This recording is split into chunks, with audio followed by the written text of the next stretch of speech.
Astaghfirullah.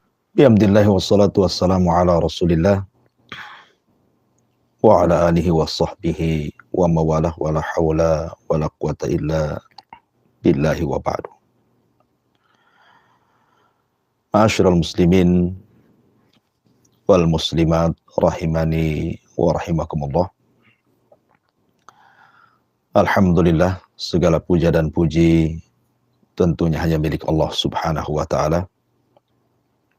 Salawat dan salam kita hadiahkan kepada Rasul kita Nabi besar Muhammad sallallahu alaihi wa ala alihi wasallam.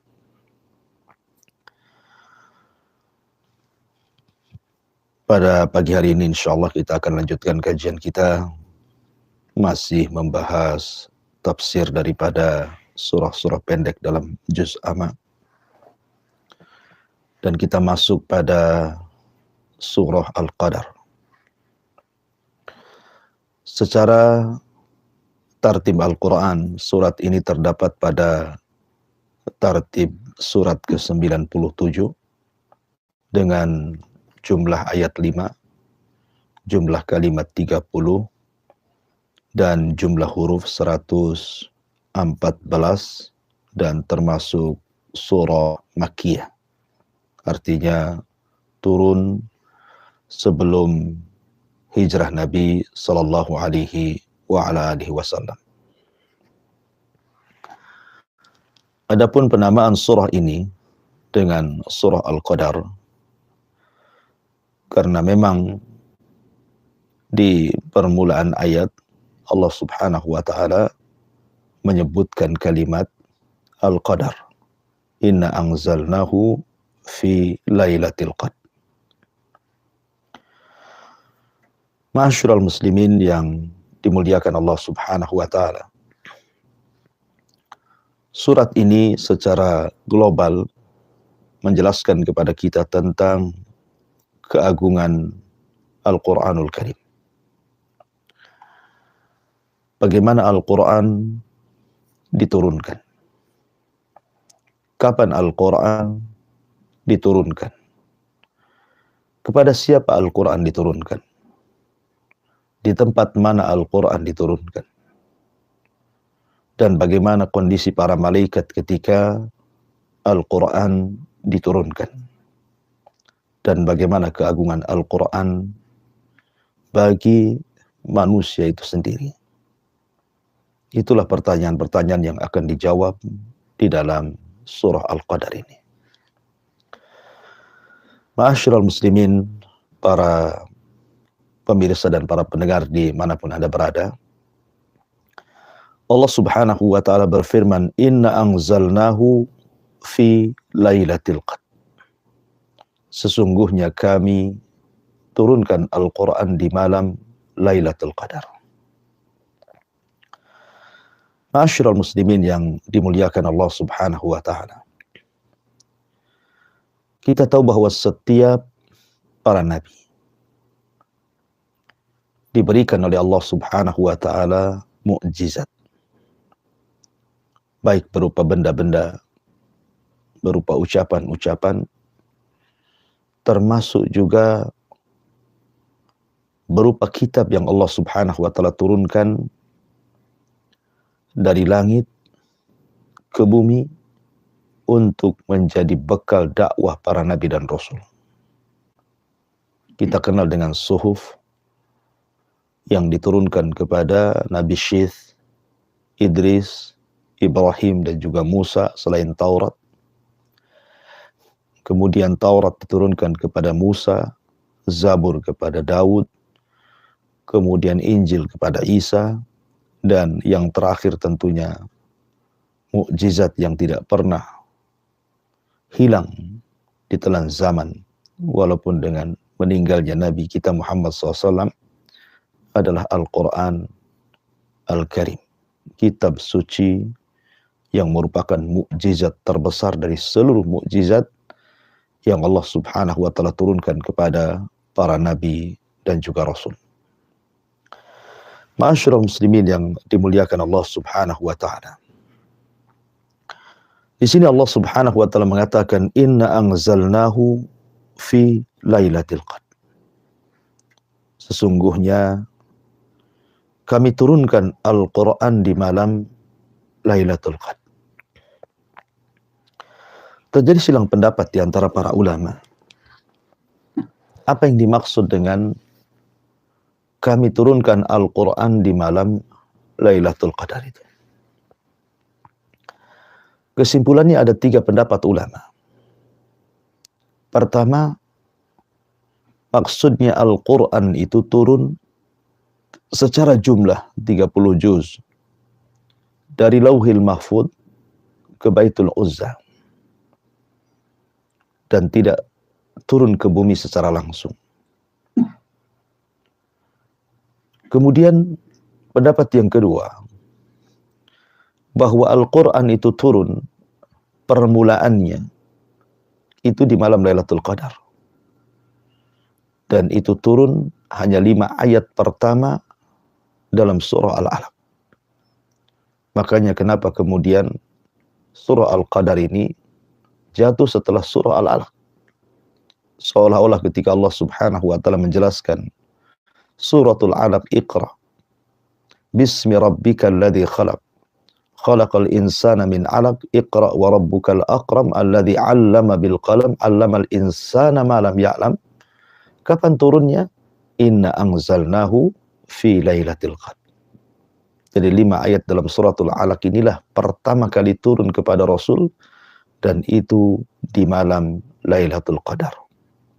Adapun selain daripada suratul Alaq 5 ayat pertama, turun pada malam-malam yang lainnya sampai sempurna 30 juz kepada Rasul kita Muhammad sallallahu alaihi wasallam.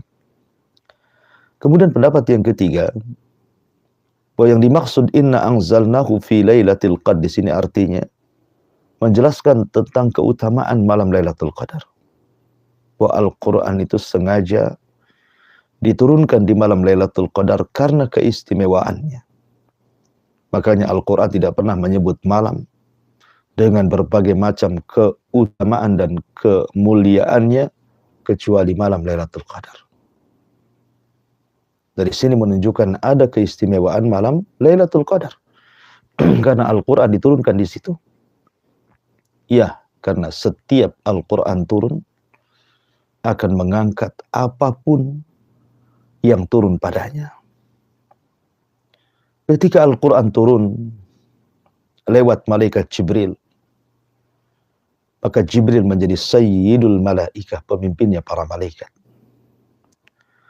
Ketika Al-Quran turun di malam Lailatul Qadar, maka malam itu menjadi malam terbaik dari seluruh malam dalam setahun. Ketika Al-Quran turun di bulan Ramadan, maka Ramadan menjadi sayyidus syuhur, pemimpinnya bulan-bulan. Ketika Al-Quran turun di kota Mekah, maka tidak ada tempat yang lebih istimewa melebihi Mekah Al-Mukarramah dalam dunia ini. Ketika turun Al-Quran kepada hati Nabi SAW, maka Nabi SAW menjadi Sayyidul Anbiya'i wal Mursalin, pemimpinnya para Nabi dan Rasul. Ketika Al-Quran turun kepada umat Islam, maka Allah katakan, kuntum khaira ummah, kalian sebaik-baik umat yang Allah keluarkan kepada manusia. Begitulah keagungan Al-Quran mengangkat segalanya, memuliakan segalanya. Kalau seandainya Al-Quran mengangkat Mekah, mengangkat malam, mengangkat bulan, mengangkat malaikat, mengangkat nabi, bagaimana kalau seandainya Al-Quran tertanam pada dada-dada Anda? Maka Rasul mengatakan, khairukum man ta'allama al-Qur'ana wa'allama. Sebaik-baik kalian adalah orang yang belajar dan mengajarkan Al-Quran. Ma'asyiral muslimin yang dimuliakan Allah Subhanahu wa ta'ala, tetapi sangat disayangkan, Al-Quran seagung ini ternyata pada hari ini banyak kaum muslimin yang tidak mengagungkan kitab sucinya. Dengan cara apa? Dengan cara mahjur, mulai ditinggalkan. Tidak membacanya, tidak pula mendengarkannya, tidak pula merenungkannya, tidak pula mentadaburi tafsirnya, tidak pula mengamalkannya. Terkadang ada yang lebih dicintai dibandingkan Al-Quranul Karim. Makanya Allah Subhanahu wa taala berfirman, wa qala ar-rasul ya qaumi ittakhadhu hadzal qur'ana mahjura. Berkata Rasul, ya Rabb, sesungguhnya kaumku mulai meninggalkan Al-Quran. Dan meninggalkan Al-Quran, sekali lagi saya katakan, orang malas untuk membaca, malas untuk mendengar, malas untuk beriman, malas untuk tafakur dengan tafsir-tafsirnya, malas untuk mengamalkannya. Bahkan ada sesuatu yang jauh lebih dicintai dibandingkan Al-Quran. Seperti apa contohnya? Seperti alat komunikasi pada hari ini. Satu hari handphone Anda hilang, terkadang Anda seolah-olah kiamat.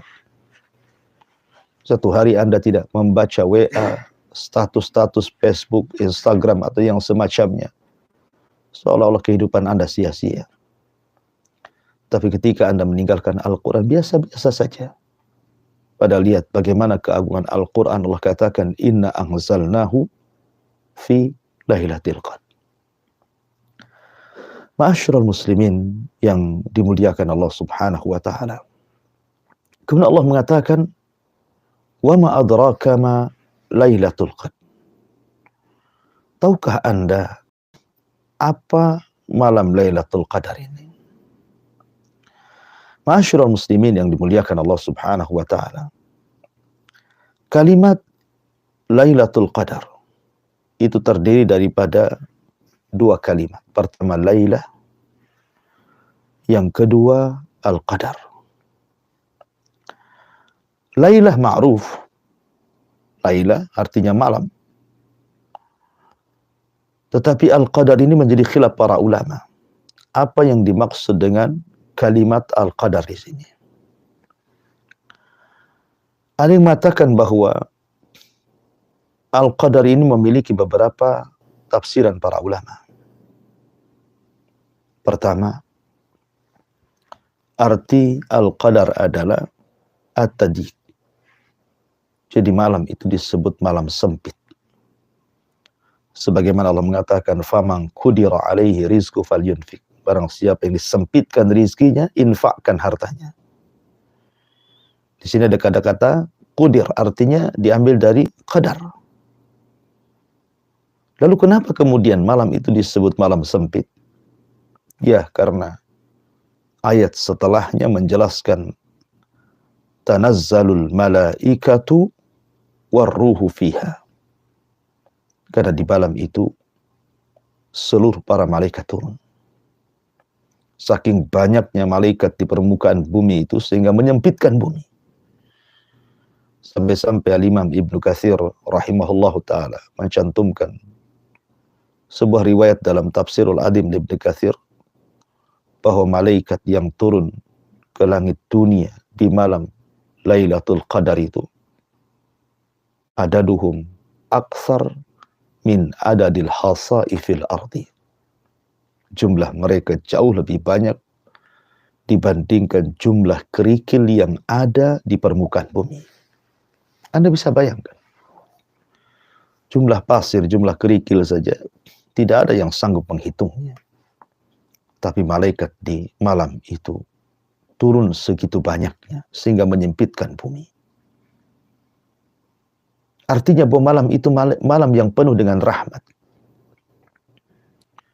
Al-Quran ini turun kepada kita manusia sebagai rahmat. Kasih sayang dari Allah Subhanahu wa ta'ala. Turunnya saja itu merupakan rahmat. Kenapa saya katakan turunnya Al-Quran kepada manusia jadi rahmat? Karena Al-Quran ini pernah ditawarkan oleh Allah Azza wa Jal kepada langit, kepada bumi, kepada gunung, tetapi mereka menolaknya. Bahkan Allah Subhanahu wa taala menggambarkan, "Lau anzalna hadzal Qur'ana 'ala jabal la ra'aitahu khashi'an mutasaddian min khasyatillah." Kalau seandainya kami turunkan Al-Qur'an kepada gunung, kau lihat gunung itu akan ketakutan, akan pecah, akan hancur karena takutnya mereka kepada Allah Subhanahu wa taala. Bahkan para malaikat tidak sanggup membaca Al-Quranul Karim kecuali Jibril. Mereka hanya bisa mendengarkan Al-Quran. Tapi manusia bisa membaca Quran, bisa mendengar Al-Quran, bisa mempelajari Al-Quran, bisa mengamalkan Al-Quran. Kalau bukan rahmat, apa namanya? Jadi Al-Quran itu rahmat dari Allah Azza wa Jalla yang harus kita syukuri. Saja kalau diturunkan Al-Quran bisa pecah, bisa hancur. Tapi kita diturunkan Al-Quran, kita bisa membaca, mendengar, mengamalkan, mengimani, dan begitu seterusnya. Rahmat yang luar biasa yang Allah Subhanahu wa ta'ala anugerahkan kepada kita. Ma'asyiral muslimin yang dimuliakan Allah Azza wa Jalla. Jadi, Lailatul Qadri artinya malam itu malam sempit karena disempitkan bumi ini dengan datangnya para malaikat. Ada juga mengatakan Al-Qadri di situ artinya kemuliaan. Seperti dalam bahasa Arab, fulan dzatu qadrin. Si fulan itu memiliki keistimewaan, kemuliaan. Ya, malam itu malam yang sangat mulia. Malam di mana orang yang berdiri menghidupkan malam itu pahalanya sama dengan orang yang beribadah selama 84 tahun.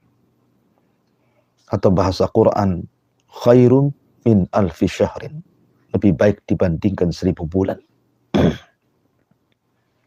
Makanya kenapa malam itu istimewa? Karena orang menghidupkannya saja. Kata Nabi SAW, "Man qama lailata qadrin imanan wahtisaban, ghufira lahu ma taqaddama min dambi." Barang siapa yang berdiri tegak menghidupkan malam Lailatul Qadar, maka Allah akan ampuni dosanya yang telah dan yang sedang dan yang akan datang. Luar biasa. Keistimewaan malam Lailatul Qadar mengampuni dosa-dosa kita. Ya, karena malam itu adalah malam Dzatu Qadrin, memiliki keistimewaan. Jadi Lailatul Qadri artinya malam yang banyak keistimewaan di dalamnya. Ma'asyiral muslimin yang dimuliakan Allah Subhanahu wa taala. Di sini Allah Subhanahu wa taala katakan, "Wa ma adraka ma Lailatul Qadar." Lailatul Qadri khairun min alfi syahrin. Bahwa satu malam yang disebut dengan Lailatul Qadar itu jauh lebih baik dibandingkan 1000 bulan. Ini menunjukkan bahwa bentuk kasih sayang Allah kepada kita. Bentuk kekhususan umat Islam yang tidak diberikan kepada umat-umat sebelum Islam adalah Allah Subhanahu wa taala menganugerahkan kepada kita amalan-amalan kecil tapi memiliki pahala yang sangat besar. Amalan kecil tapi pahalanya besar sekali, dan itu tidak diberikan kepada umat-umat sebelum kita. Orang yang menghidupkan malam Lailatul Qadar, Allah beri pahala seolah-olah Anda menghidupkan 84 tahun dan Anda habiskan untuk beribadah kepada Allah Azza wa Jalla. Ini sebuah keistimewaan besar. Bukankah umat Islam ini diberikan usia tidak panjang sebagaimana umat-umat terdahulu? Kalau umat terdahulu wajar mereka panjang-panjang usianya sehingga memungkinkan untuk beramal, memungkinkan untuk dapat pahala banyak. Tapi umat Islam ini, kata Nabi, usianya hanya terbatas 60-70 tahun saja dan sedikit yang melewati itu. Sehingga ketika seseorang kemudian ingin berusaha untuk menandingi usia umat-umat terdahulu, maka caranya dengan cara hidupkan malam Lailatul Qadar. Kalau setiap tahun Anda mendapatkan malam Lailatul Qadar dan Anda beribadah seolah-olah setiap tahunnya 84 tahun Anda beribadah, kalikan seandainya Anda mendapatkan malam Lailatul Qadar itu 10 kali, 20 kali, 30 kali, maka sesungguhnya usia kita juga sama dengan usia umat-umat terdahulu. Secara hakikatnya seperti itu. Ma'asyiral muslimin yang dimuliakan Allah Subhanahu wa taala, Lailatul Qadri khairun min alfi syahr. Tanazzalul malaikatu warruhu fiha biidzni rabbihim min kulli amr. Di mana para malaikat dan juga Jibril turun, subhanallah. Saking mulianya malam Lailatul Qadar. Sampai Jibril turun beserta para malaikatnya. Dan ini juga jawaban tugas Jibril. Bukankah Jibril tugasnya adalah menurunkan wahyu? Sementara tidak ada nabi lagi yang diutus oleh Allah Subhanahu wa taala, karena nabi dan rasul sudah berakhir dengan kenabian dan kerasulan Nabi kita Muhammad sallallahu alaihi wasallam. Kalau begitu Jibril sudah tidak bertugas lagi? Tidak. Jibril tetap bertugas. Salah satu tugasnya adalah setiap malam Lailatul Qadar Jibril turun, membawa para malaikat yang begitu banyak, memuliakan malam tersebut. Karena malam itu adalah malam diturunkannya Al-Quran. Tanazzalul malaikatu warruhu fiha. Malaikat-malaikat turun, dan juga ruh Jibril alaihi salam juga turun karena izin Rabb mereka. Izin Allah Subhanahu wa taala malaikat turun. Kalau Allah tidak mengizinkan, tentu malaikat-malaikat bahkan Jibril tidak akan turun. Tapi Allah sudah mengizinkan turun, maka mereka turun. Di permulaan ayat Allah Subhanahu wa taala katakan, inna anzalnahu. Sesungguhnya kami. Kenapa amirnya menggunakan nahnu, kami, tidak menggunakan mutakallim saya? Saya turunkan. Kenapa si kami turunkan? Dalam bahasa Arab, domir nahnu kami itu menunjukkan li ta'zim, bahwa apa yang diturunkan Allah ini sesuatu yang sangat agung sekali. Al-Quran.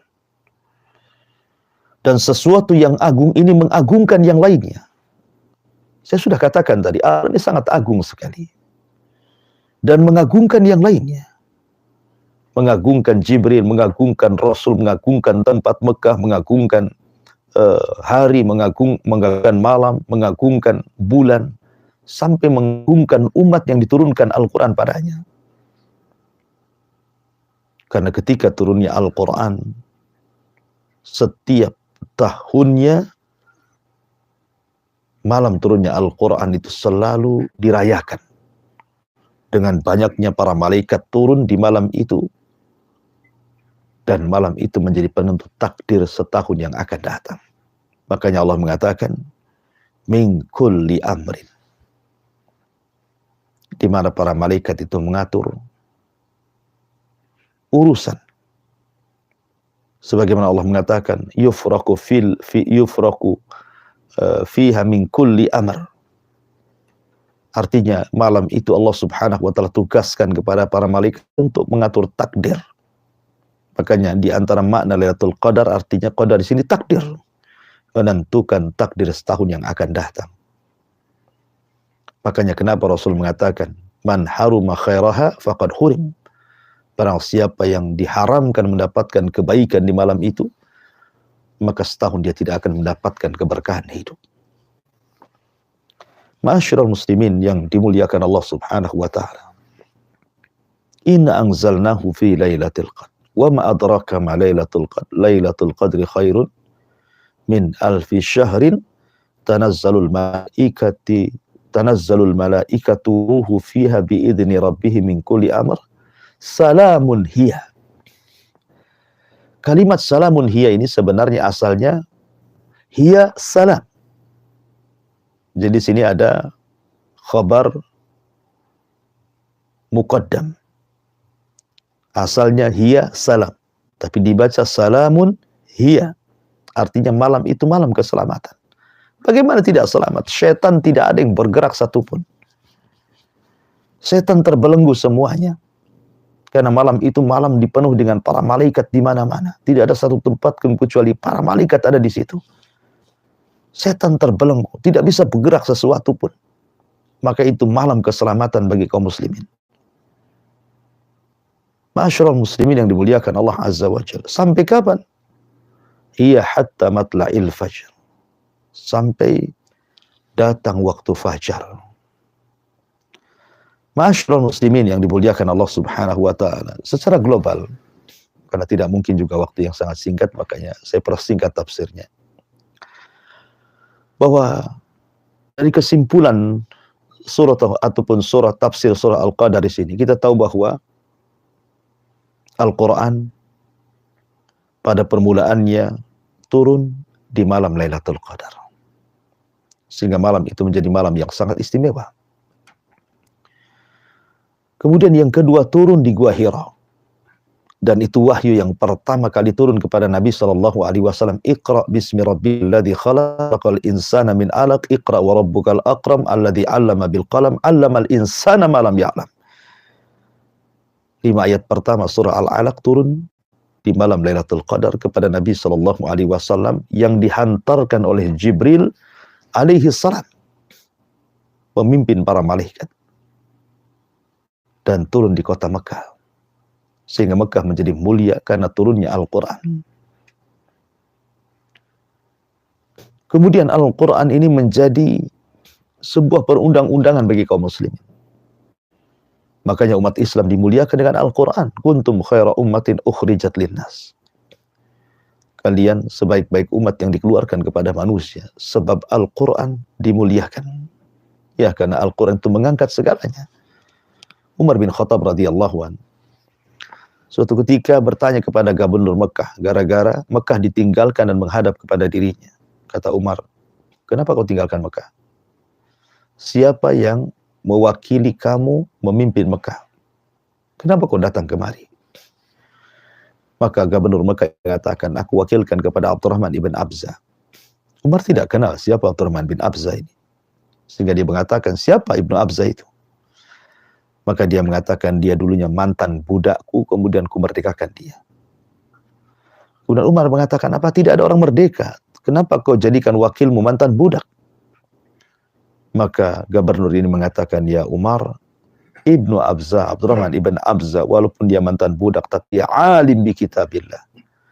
Dia orang yang paling alim dengan Al-Quran. Ketika mendengar Umar bin Khattab bahwa dia seorang alim dan pakar Al-Quran, maka Umar tiba-tiba mengatakan, Sadaqa Rasulullah sallallahu alaihi wasallam. Sungguh benar ucapan Rasul. Innallaha yarfa'u bihadzal kitab aqwaman.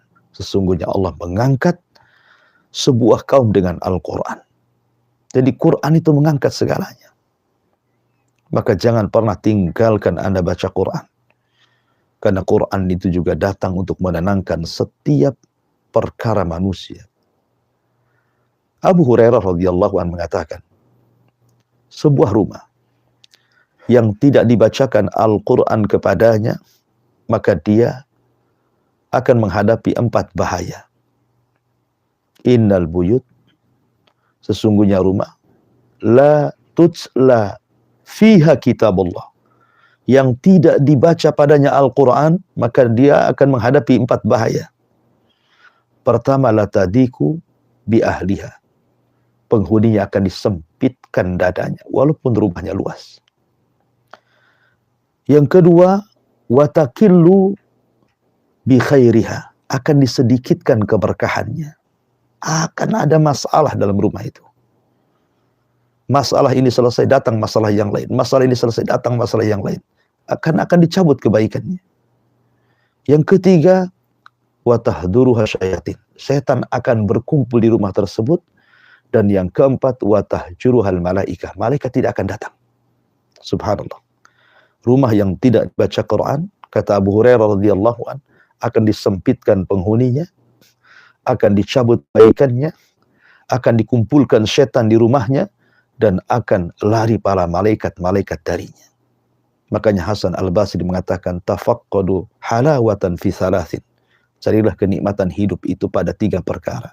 Fis salati, wa fi dzikri, wa fi qiraatil Quran. Dalam salat, dalam zikir, dan baca Al-Quran. Jangan sampai kita tidak membaca Quran. Tapi untuk menutupi kajian ini, saya akan sebutkan satu kisah tentang Al-Quran. Ada seorang syekh bercerita.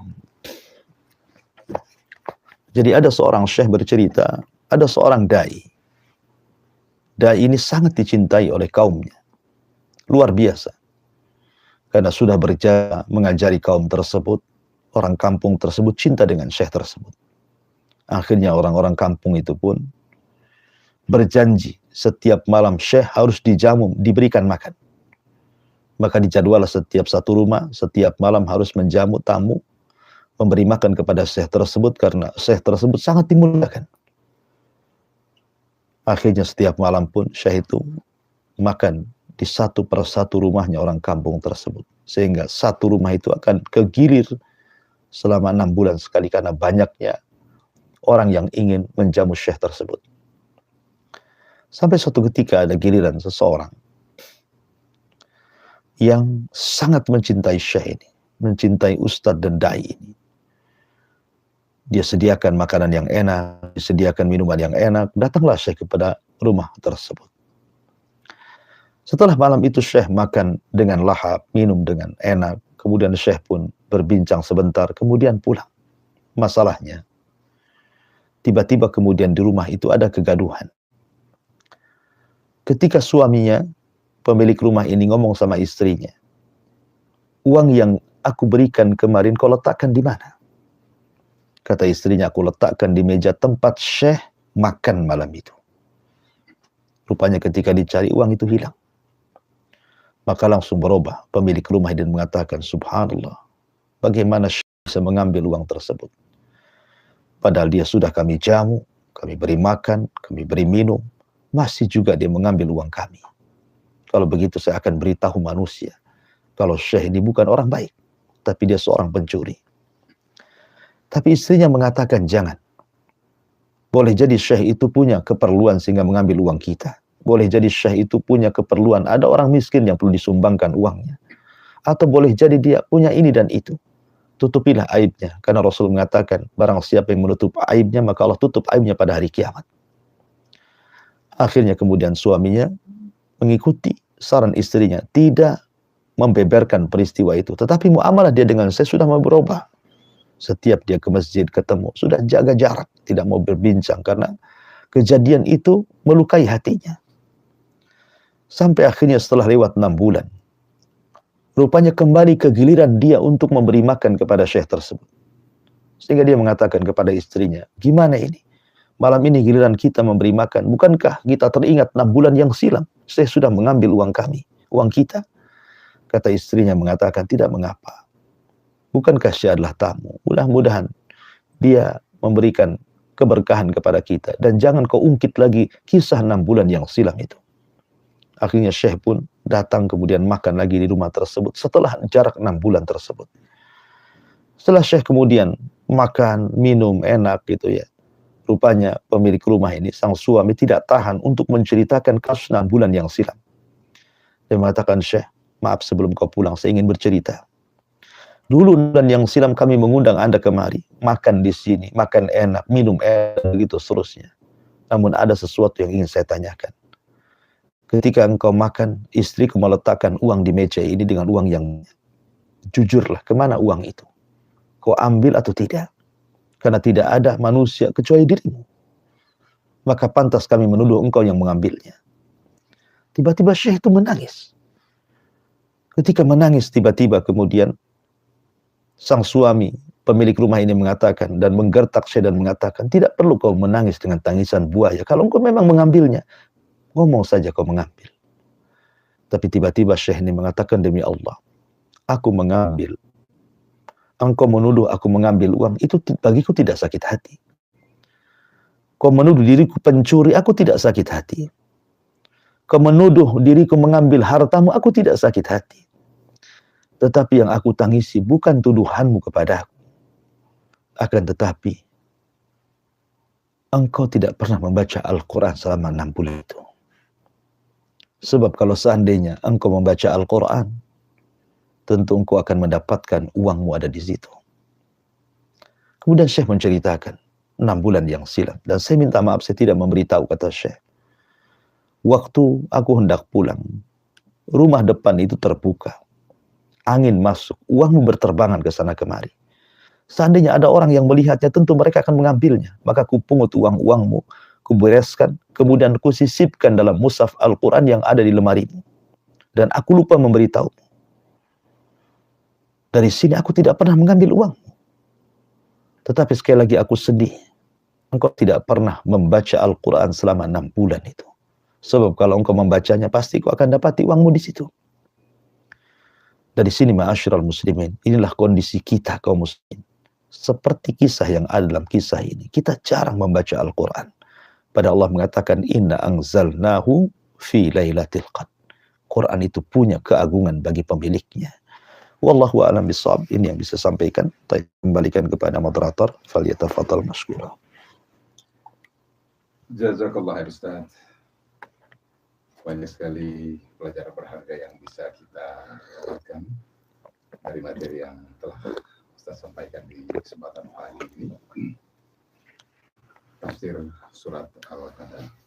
Pendengar dan pemirsa dimanapun Anda berada di seluruh dunia, disilahkan bagi Anda yang bertanya kepada Ustaz, kita manfaatkan waktu yang ada secara maksimal. Anda boleh menelpon secara langsung ke 0811 7006 106 atau juga bisa menuliskan pertanyaan Anda, dikirimkan ke 081 803 106 106. Baik Ustaz, ada pertanyaan dari Bapak Yasri di Tanjung Balai Ustaz. Assalamualaikum Ustaz. Waalaikumsalam warahmatullahi. Mohon penjelasan dari Ustaz tentang seseorang yang sudah bisa membaca Al-Quran dengan baik dan benar, tetapi sudah sangat jarang dibaca oleh orang tersebut. Apakah dihukumi sama dengan orang yang belum pandai membaca Al-Quran? Mohon penjelasan. Iya. Bismillahirrahmanirrahim. Salatu wassalamu ala Rasulillah amma ba'du. Nabi SAW mengatakan, Al-mahiru bil Quran ma'a safaratil kiramil barara. Orang yang mahir membaca Quran, memang dia sudah fasih membaca Quran, maka dia akan digolongkan bersama para malaikat yang terbang ke sana kemari melakukan safar mencari kebaikan. Tetapi walladzi yatata'u fi, orang yang baru belajar sehingga tertatih-tatih, bacanya saja itu susah karena tertatih-tatih gitu ya. Wa huwa alaihi syak, dan dia sangat berat membacanya karena baru belajar, baru selesai Iqra kemudian mulai membaca Quran itu kan agak sulit karena masih meraba-raba. Tetap kata Nabi SAW, falahu ajran, dia dapat 2 pahala. Pahala karena kesungguhannya dan pahala karena bacaannya. Dari sini menunjukkan bahwa ada keistimewaan orang yang mahir membaca Al-Quran. Sangat rugi Anda yang sudah mahir membaca Quran, kemudian Anda tidak baca Quran. Sementara orang yang tertatih-tatih saja dapat 2 pahala. Kalau ada orang yang bertanya, Ustaz, saya ini jangan lagi mahir, tertatih-tatih pun tidak bisa. Apa yang harus saya lakukan? Kalau Anda tidak mahir baca Quran, tertatih pun tidak bisa, bahkan tidak bunyi pun sekalipun karena tidak tahu mana huruf, mana ini, mana itu. Mungkin ada seorang mu'alaf yang baru masuk Islam gitu ya. Maka kewajiban Anda mendengarkan. Mendengar Al-Quran. Kalau tidak bisa membaca, mendengar. Sebagaimana hadis Nabi SAW ketika memanggil Abdullah bin Mas'ud radhiyallahu an. Iqra alayya Al-Quran. Bacakan kepadaku, wahai Abdullah bin Mas'ud, Al-Quran. Kata Abdullah bin Mas'ud, ya Rasulullah, aqra'u alaika wal Qur'anu unzila ilaik. Apakah harus aku baca sementara Quran turun kepadamu, wahai Rasul? Kata Rasul, Iqra, baca saja. Maka Abdullah bin Mas'ud kemudian membaca Al-Quran, surah An-Nisa. Dari sini saya sarankan, kalau Anda tidak bisa baca Quran, tertatih-tatih pun tidak bisa, maka dengarkan Al-Quran. Karena Al-Quran itu diturunkan untuk dibaca dan untuk didengar. Sambil belajar. Tetapi bagi Anda yang sudah mahir membaca Quran, kemudian tidak membaca Quran, persis seperti apa yang dikatakan Abu Hurairah tadi. Rumah yang tidak dibacakan Al-Quran, maka akan disempitkan penghuninya, dicabut kebaikannya, dikumpulkan setan di rumahnya, dan para malaikat akan lari dari rumah Anda.